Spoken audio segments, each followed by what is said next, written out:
Thursday in the afternoon. Thursday, I don't care about you.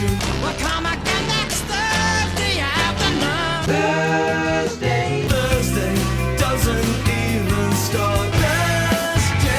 Thursday night. Thursday's just got far to go. Thursday, watch the walls instead. We could make plans for Thursday night. Hi, everybody, and welcome to NSS. This is the Reynolds Report.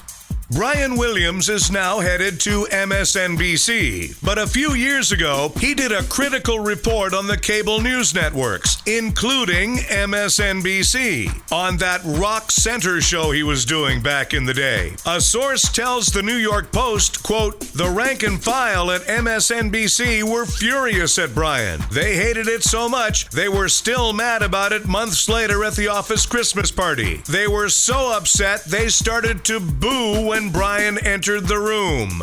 Uh-oh. Hey, Festivus is coming early this year. Beginning today, all 180 episodes of Seinfeld are on streaming service Hulu. The deal is said to be worth between $700,000 and $1 million per episode. Amazon and Yahoo were also in the running for the series. Netflix had an early interest in streaming Seinfeld, but pulled out to focus more on its original programming. If you saw that leather vest Chris Pratt wears in Jurassic World and thought, hey, that's kind of cool, I'd like to own one of those. Well, there's a website for that. TheTake.com identifies products and places in movies so you can purchase or visit them. For instance, there are dozens of products listed from Jurassic World. You can even play the trailer and product matches will pop up. Very cool.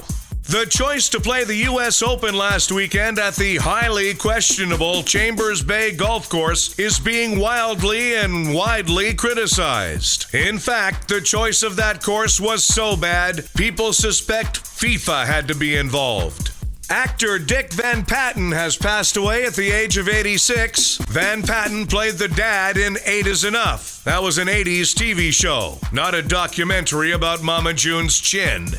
Former American Idol judge Randy Jackson turned 59 yesterday. That's 413 in dog years. There's a new medical study out where doctors have diagnosed neck pain from looking down at your phone as text neck. They call neck pain from looking down at people as Gwyneth Paltrow neck. The average American fast food worker is now 29 and a half years old, as is the average fast food burger currently under the heat lamp. A Pennsylvania groom who was involved in a violent wedding reception brawl spent his wedding night in jail. Though on the plus side, being locked away with zero freedom to make any decisions will give him a perfect preview of what it's like to be married. Sammy Hagar and Eddie Van Halen are feuding, or at least they were until nurses intervened and wheeled them to opposite corners of the bingo parlor. Tom Brady has begun the process to appeal his 4-game NFL suspension. For millions of people, the world is a place where they can't escape war, murder, and famine, and yet Tom Brady is complaining because he gets to spend 4 Sundays at home in his mansion with his supermodel wife. The pilots for Allegiant Air are complaining that the discount airline cuts costs so severely that it's compromising safety. For example, to communicate with the control tower, pilots have to use their own personal cell phones.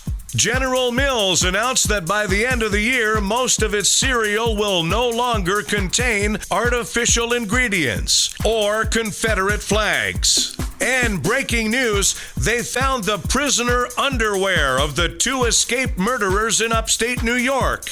So now the criminals are said to be armed and free-balling. Thanks, everybody. We have a new episode of the Reynolds Report for you every weekday. Be sure to check out the Being Frank Show starring Frank D'Angelo. Live Tuesdays and Thursdays at 3 p.m. Eastern, right here on NSS.